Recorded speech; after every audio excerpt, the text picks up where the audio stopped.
Tozali bongo na Congo Central na Ntseka mboka oyo ezali sima ya Yanda bana mike oyo bozali komona deux petits garçons na petite fille oyo bakangi bango bandoki ya kosakana te bango bakanga batu na quartier okobala te okoprogresse te okosala eloko moko te kutu balengai balia jeune garçon moko ya voisin bango kala mingi te kasi na lisalisi ya jeune fille oyo azali bongo mwana ya Simo kimbangiste ya solo asungi abimisi bango mpoasa tango malai kopumbwa likolo ye na losambo na ye akiti bango na se pe abimisi bango mpoasa yango baali kotambusa bango ndengo wana yoka témoignage oyo ekiri wana omoni leo balingi balia jeune garçon moko boye kuna na mboko ya Ntseka nde sikoyo mwana mwasi wana omoni alati bilamba pembe kitambala pembe awuti Brazzaville mama bango akufa kala na Ntseka lera ya zwi molimo wana kuna na mboko lokuta nde sikoyo yebisi bato ya mboko wana kuna bozotia nga teme na kokanga bino bandoki na 22h atala kaka bango wana bazoya na vieux pu kaka ndego omoni bango wana ale na kombo kimbango batelemi ti tongo etani po tozomona pasi bato bakosima mbongo emonanaka te bokosala misala pasi na pasi donc bana wana ozomona bandoki soki bandoki ya mikolo mpe etikali moki babima tozonga bongo na Kinshasa epai wapi accident munene esalami na boulevard du 30 juin esprit de mort soko mpe esprit de vie bis penato kombi tracte eye elongwe na nzela ekoti esika bato ya makolo etuti bato ya makolo epesi pasi ya kosakana te elanda ba témoignage kokamwa bandeko après kolta oyo toyebesalaka na este ya mboka na biso ebimisaka bitumba kasi tala na Mbuji-Mayi kolta ya 75 tenaire deux fois oyo ezalaka na este ebimi bongo na Mbuji-Mayi yoka témoignage. Papa Nabiso va géologue va découvrir à 120 km de la ville de Mbuji-Mayi que des gens coltan encore de valeur.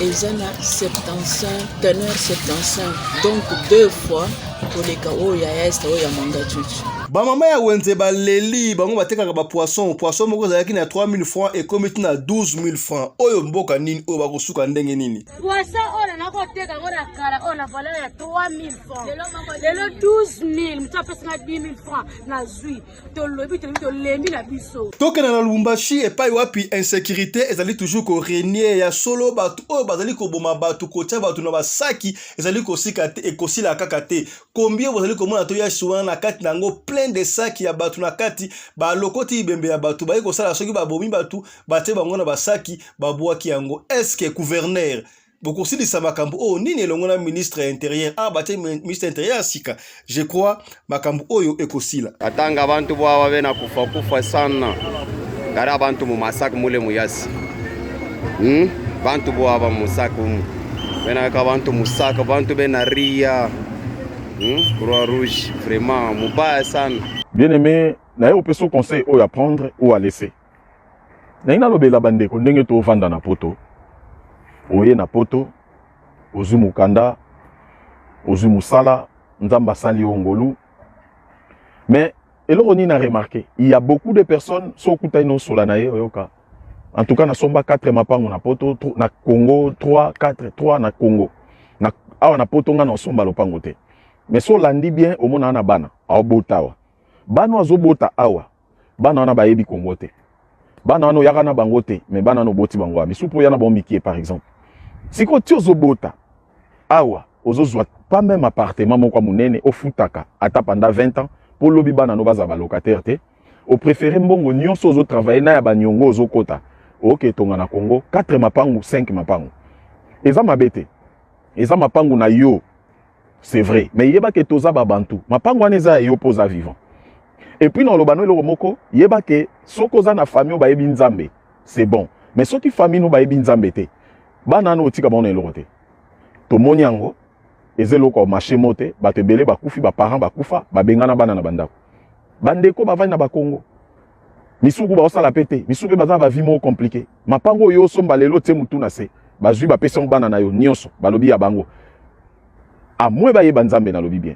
Mais pourquoi to okende ti na niveau na somba ta lopango moko? Kuna na Congo, awa zwa ta mapango mibale. Po bana no ba vanda. Yo biso de to lobake lobi na ko zonga. Oui to pensa bongo. Bon, na bato pi ba kanisa ngo. Mais soki kasi sali kozongi te ozongi cercueil okevanda na ndako ndeni. C'est-à-dire un jour otika bana na yo na pétrin, otika bana na yo na pasi, famille bakozwa nyonso bana no bazwelo te. Alors tobima na berere wana lukozo la bana no esika futa yango pendant que ça musala no ya pasi ya mukongo pasi pesa malembe 20 ans 15 ans ndako wane koma ya bana na yo lobiso ozate baloba papa to mama atikela biso mabele na bamboko oyo oya kuna eza entre parenthèses. Radio Collective ya fiston, tous abonnés massivement, c'est validé. Mobali mbinga na mwina ngolo aboya hydroquinone soki ezotambola basheri bazokwea mayanga na retrouve douce tendresse affection epa na yo nasalelo nini mpo ndimake na kupendaka sana shitakwacha pelende wenjoro. Pour l'habillement des classes de vos enfants, pour l'élégance de vos enfants, désormais, visitez le magasin Little People Shop chez Mama Charlotte Caputo. Little People Shop chez Mama Charlotte Caputo, l'habilleur officiel de vos enfants. Awa et pas Mama Charlotte. Moi namboka bon monake ba namboka congolaise tala biloko ya kosala et pas bapaya. Acheli biso bilamba. Banda de 0 à 3 mois, yango yo. Soto yawa de 6 à 9 mois. Toke wana de 9 à 12 ans. Toza na nyonso. Bana mibali na bana basi. Soto yawa. Bomoni oya bana basi. Ndenge mwana zo putsana. Toza lokola wato yene 8 ans iko mata. Yango yawa. Koto yo ndi makambo. Mwana zo bimondire ministre. Ya bataille nyonso yango ba Samuel ba Chuchu yango yo abika la tsabana oyine to mutaka elengi tala ba fest bana mwana bimi na fete bato ba komobanga soko lingo somba biloko omonike olingo sepelisa mwana na yo ko déplacer na yo te okotika na internet okomona adresse na biso yango wana. Little People Shop chez Mama Charlotte Caputo. Adresse Edenval, Greenstone Shopping Center, shop numéro L119. Téléphone 011 52 46 366. À Jamestown, nous sommes sur Meyer Street 183. Jamestown Town, Johannesburg, shop numéro 5.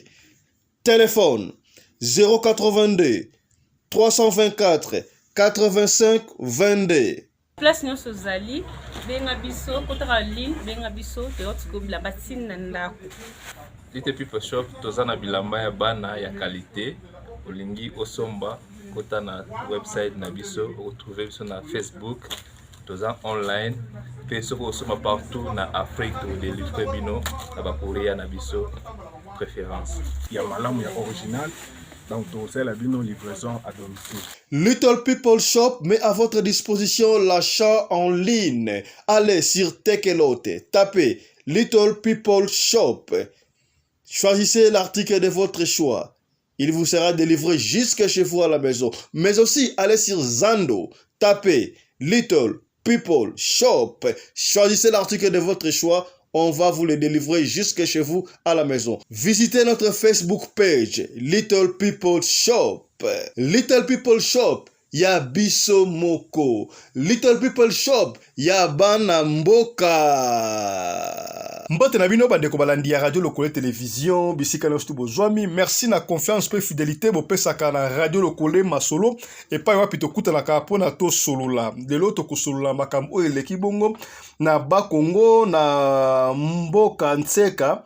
Na Ntseka mboka oyo ezalaka sima ya mboka yanda epesi pasi epai wapi bana mikene bozomona wana ba moins de 13 ans bazali ba ndoki ya kosakana te bakangi bango ndoki na lisungi ya mwana moko oyo asambelaka bongo l'église kimbangiste ale kimbangiste molimu ya papa Simo Kimbangu kitela ki epi akangi bandeko bandoki wana bandoki oyo basaki terreur na village wana na Bakongo bandeko ya Bakongo batinde biso lisolo o bayebi yango kasi ya mboto betela lisolo oyo bandeko bomesanu tika to développer ba titre o to moni kuna na sommaire na biso na boulevard du 30 juin bandeko salamaki lobby epesi pasi ya kosakana te accident munene traque bandeko ya bayokandi te na esprit de mort ba kombi oyo ya munene wana babenga ngoni ba yasi to ba kombi oyo ebula kawana moko soki frère katalaki yai kwa vite excès de vitesse abimi na prince boyebi na boulevard du 30 juin esika batu oyo batelemaka pona kozela ba bis aye abandi ko lokota batu ya kosakana te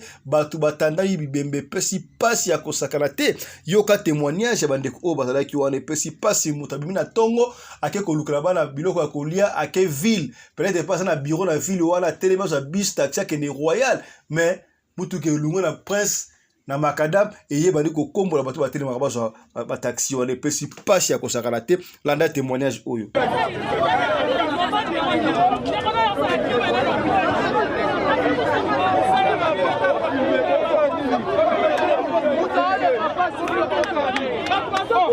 Ah, tout ça na Royal. Bon, grand car. Et zo kota bonification kota Royal. Oh, il y a outil net qui tambo, il y a gare centrale. À les grands car abimi, il y a monnaie qui est Brixema. C'est pour cela, il y a des vies à tout le batamakolo. Depuis pour mes accidents salemi. Nous autres en Ngambu. Tout le monde est dans des grands cars moyens, na car oyo. Et tout les grands cars n'a rien à faute. À tout grands cars à mon route à côté.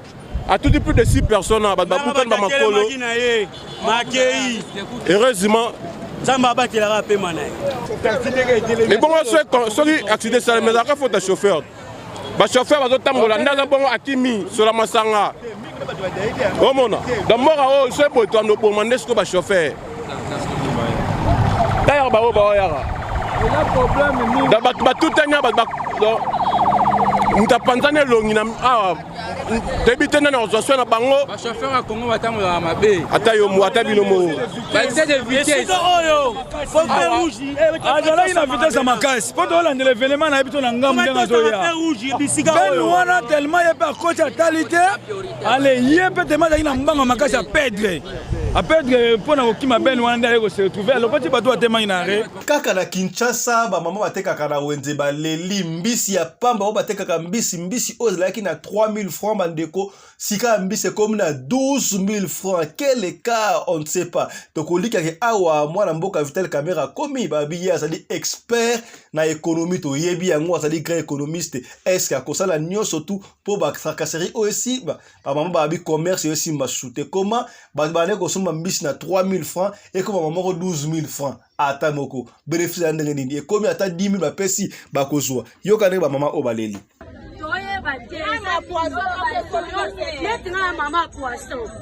poisson on a côté quand on a kala on a valeur ya 3000 francs lelo 12000 mutu apesa 10000 francs na zui to lobi to lembi na biso donc ça koloba ezate toye bate to loba ni to sani to lembi est-ce que boyoka ou boyoka kate nene bovandi kwa boyoka kate ko mwa rabia mukie boyoka te.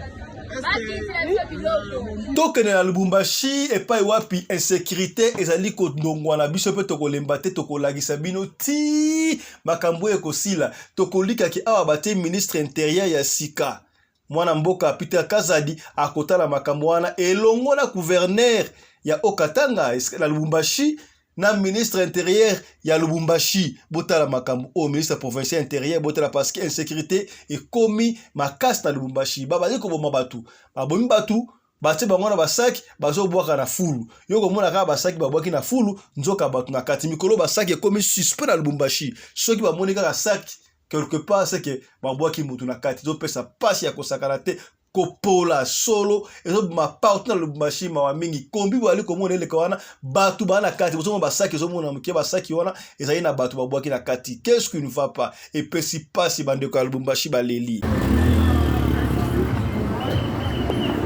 bandoko njo katanga hii sasa katanga bantu bwa babe na kufa sana gara bantu mu masaku mule muyasi bantu bwa ba musaku bena ka bantu musaka bantu bena ria Croix Rouge vraiment mubaya sana. Angaria abantu musaka. Mambo moa bantu bena uwa bantu mubaya sana. Angaria abantu masaka mule. Bantu bote hapa. Kama ni 5 personnes basha cause. Bana batosha ngambo akilobero kama ni kumoba massage mane ya ile shwani juzi bali wa abantu ku massage dunia nafika mwisho. Hii ndio mwisho sasa. Banguna na biso bali kotungisa biso na este du pays likolo ya coltan oyo esale kake basala ba batterie ba voiture électrique ba computer ba laptop ba téléphone console na este bazozango illégalement et pesi passe. Ça fait couler beaucoup d'encre, ça fait couler beaucoup de sang de nos frères congolais, plus de 12 millions de morts sika boye pour na coltan. Kasiko kamu watan balobaka Congo zali scandale géologique bandeko. Tala tolongwe na este ya mboka tokei bongo na Mbujimai epai wapi ba découvrir coltan wali komona wana ya 75 teneurs, 2 fois plus oezaka na este ya ba 35 teneurs ba 40 consomme opena 75 teneurs ya makasi ya kosakana te. Bomoni yango ndenge ya liwana ebimbongo na Mbujimai bandeko to sangana l'union fait la force to bute moninguna deyo pona to tonga mboka na biso. Nous sommes capables de tout faire na mboka na biso Congo démocratique. Tala scandale géologique, tala ba minerai ya marque na marque za ko na Lubumbashi boye kitoko te yoka ndenge mama oyo ali ko expliquer pour ko démontrer teneur ya bakolta oyo bimbongo na Mbujimai. Bala ba Mbujimai ba Kasai be toi bwe la Tantingo rote bonjour moi ban na yaki awe pa na biso na Mbujimai.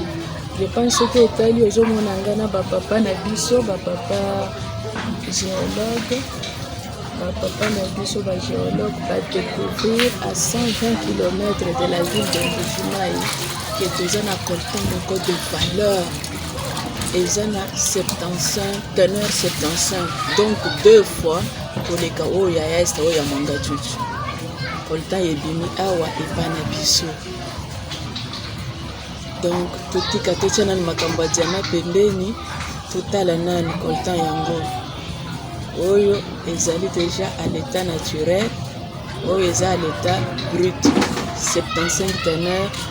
Donc je lance un appel à vous les Kassayennes qui sont dans les maisons des ambassadeurs, dans les maisons des conseillers du président, dans les maisons qui êtes des DG à jeter un coup d'œil sur ça. N'allez plus à l'est, il y a du coltan ici chez nous, de grandes valeurs. Nous avons besoin des investisseurs ici en Mbujimai. Et la société qui s'occupe, que le papa dirige, s'appelle Société minière du Grand Kassai. Ici chez nous, il y a de l'or, il y a du coltan, il y a du diamant. Et nous avons 1008 minéraux ici, sur la province du Kassai oriental. Alors, venez, vous êtes les bienvenus avec les investisseurs cette fois-ci. Allez, Tika sika tosola makambo eleki bongo na ba Congo na mboka Ntseka na Ntseka li mboka oyo ezalaka sima ya mboka Yanda bandeko ya ba Congo bayebi makambo oyo Congo central epesi pasi na quartier oyo Ntseka ezali village na eto bengango village to quartier même bandoki ya bana mike batondi ebele bango bazo kosala ba terreur bazo ko théoriser batu na quartier wana komona mutu mususu asilisi musala asilisi pardon que là si musala kozwa te batu bavana na ndaku ya baboti basi babala kate bazo ko bota na ndako baboti prospérité ezali te batu bazo ko avancer te na mboka wana na Congo central nzoka bandoki bazali ebele bandoki nini ya bana miki oyo bozali komona petite fille oyo na des petits garçons oyo ba grand chor du monde entier ndenge balobi wana kasi esali ndenge nini bakanga bango mwana mwasi oyo bali komona alati bongo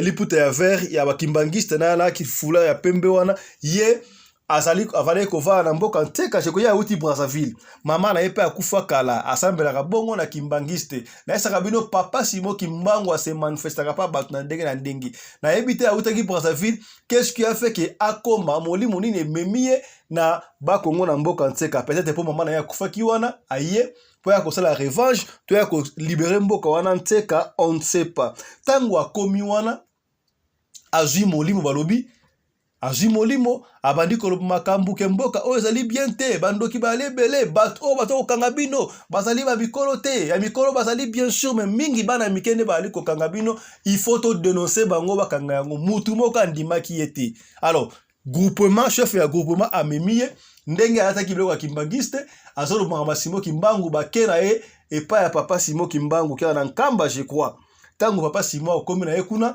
papa Simon Kimbangu alobi na ye yo ndenge ozali awa botika ye molimo azoloba wana soki ezali molimo ya solo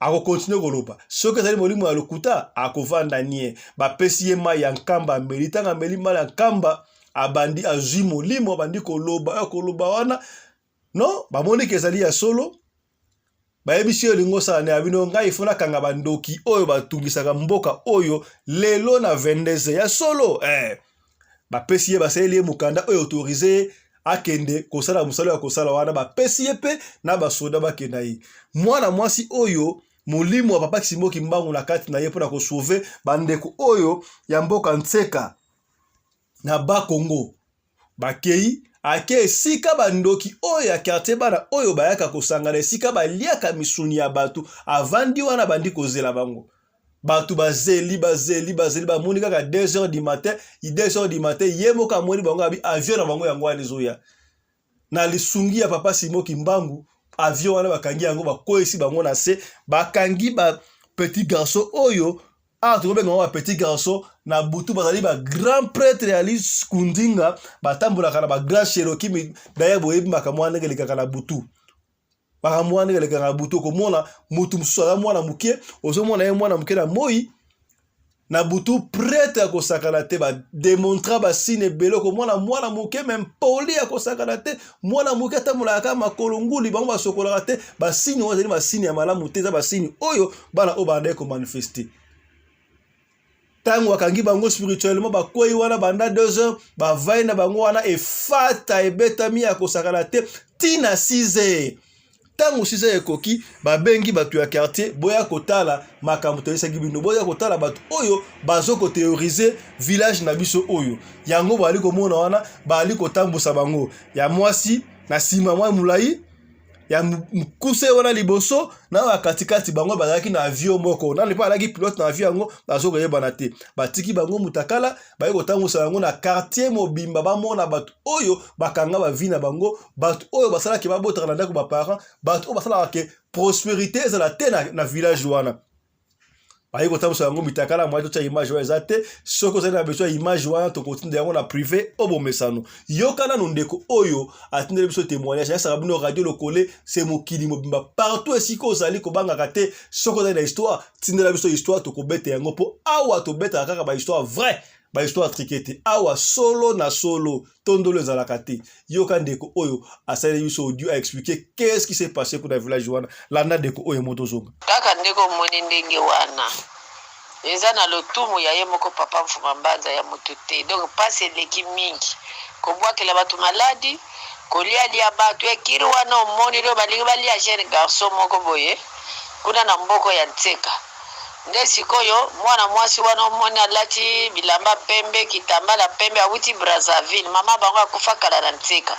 lera ya zui molimo wana kuna na mboko lokuta groupement meme papa le biso za molimo nzambi kosala soki ya satani kozala kimia papa pesi mai lera ke kuna tomboki kobimisa bampungu kobimisa biloko mabe ndesi ka yebisi bato mboka la kola bozoti anga teme na kokanga bino bandoki na 22h baye papa pesi mukanda apesi ba SPS na ba soda boke ne botambola na ye nde na 22h ye deja mwana mwasa akiko vwana kuna esika bango bakena kolia bato atala kaka bango wana bazoya na vieux po kaka ndego moni bango wana le na komba kimbango batelemi ti tongo etani nde bakuti bango ndeko moni bazotambusa bango na kati ya mboka défilé ekasi donc eza kaka pasi tosaka makasi na mabondeli nzambe abimisa nyonso ebomami mpo tozomona pasi bato bakosima mbongo emonanaka te bokosala misala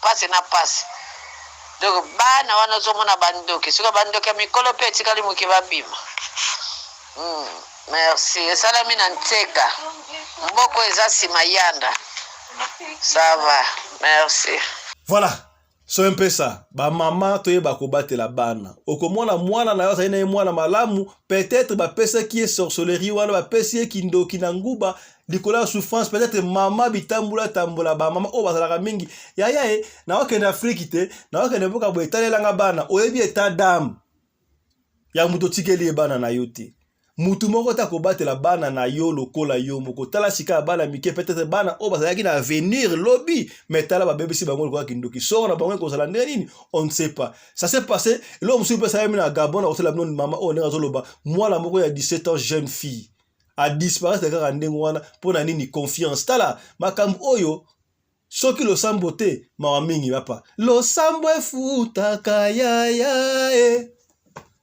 losambo epolaka te o biso babisusu oyo soki yezu te soki nzambe te mawa mingi yo moko nde ozali maître ya nzoto na yo yo moko ndali maître ya bana na yo mutu moko ata kobombela yo bana lokola yo moko baparent ete ya bino toteyama kopesaka mwana no confiance pas n'importe qui te surtout ya bana basta shika mwana mwasi elenge mwasi kitoko mais bakangi ye ndoki peut-être mwana oyo azalaki na volonté na ye te ya kokoma ndoki mais kozanga peut-être sika ovande ya te bapesi ye kindoki tala mwana ondeka akomi epesi pasi landa conseil ya mama oyo ebongo tosisa na biso. Bien là, comment se fait-il que l'enfant est sodomisé à la nuce de la sorte? Elle dit non, ton enfant est d'abord même agité, il faut d'abord aller poser la question à certaines personnes, ses amis avec qui elle joue ici au quartier. Moi je ne connais pas, que même si un enfant ne peut pas réussir à pénétrer la nuce d'une petite fille comme ça, c'est un enfant de quel âge? Et là du coup, la dame dit ok, moi j'attends ton mari. Elle dit mais attends monsieur. Quand le mari rentre, il n'a même pas le temps. C'est-à-dire, même quand elle a demandé à ce qu'il s'asseye, pour qu'il puisse parler, le monsieur n'a même pas le temps. D'où sa grande soeur lui dit que tu as réussi à le faire asseoir. Elle dit quoi? Il dit que voilà, tu as dit que tu l'attendais, non, il est là. Va lui parler. Elle va porter plainte à ce dernier. Et à sa grande surprise, elle rédige bien la plainte et tout, mais elle voit qu'il n'y a pas de suite.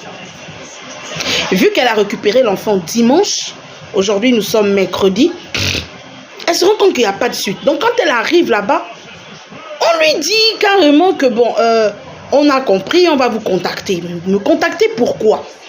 Remettez-moi le papier, je vais aller remettre au concerné que voilà, il est convoqué parce que j'ai besoin de savoir le pourquoi mon enfant, qui a fait ça à mon enfant. Jusqu'à présent, il n'y a pas eu suite de cette affaire.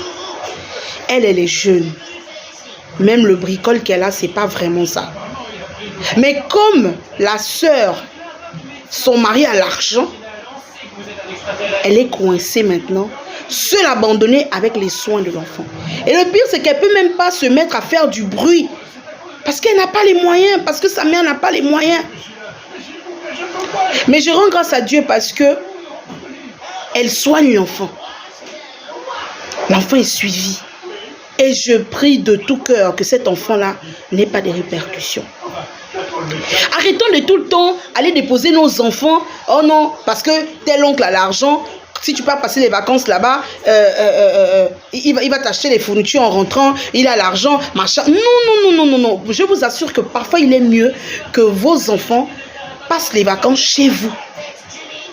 Parce que je vous assure qu'elles sont nombreuses là-dehors, mariées avec des pédophiles. C'est-à-dire, elle est consciente que son homme est attiré par des enfants. Parfois même, il touche même ses propres enfants. Beaucoup de femmes, là, vous les voyez rouler dans des grosses voitures, là. Elles le savent. Beaucoup le savent. Mais elles sont tellement intéressées parce que... Voilà, mesdames, messieurs, c'est avec ça que nous mettons un terme à l'émission Nabiso ya Lelo. Merci Nabino Bolandi Biso, merci Ming Bolandi Biso, na confiance et fidélité, mais Tikato Pesa Matondo, na maman Nabiso, Oyo, Aosala ke ba cha ya correspondance et ça la partie à Johannesburg, Turquie, Johannesburg, Lubumbashi, Johannesburg, Cape Town, Johannesburg, France, na boni mongo agence de fret, Family Legacy Group. Import, export. Ya maman Nabiso, Mimi, ona a wiki. Ya papa Nabiso, pasteur parti, on est ensemble. Bango, basali bongo. Na avenue Obskins numéro 2. Kona Jos Lovo. Na Yoville, Yoville City, Yoville. Na shopping center, Wabengaka Idris Plaza. En face, ya école Cheikh Anta Diop ya Kilele. So ki wana ba oselo achat ya correspondance bango ba otine ba koli moins cher na Lumbashi, moins cher na Kinshasa, achat par correspondance ezali wana. Toku misa ondenge nini merci na yo mama Mimi ona a wiki ya pasteur Pati.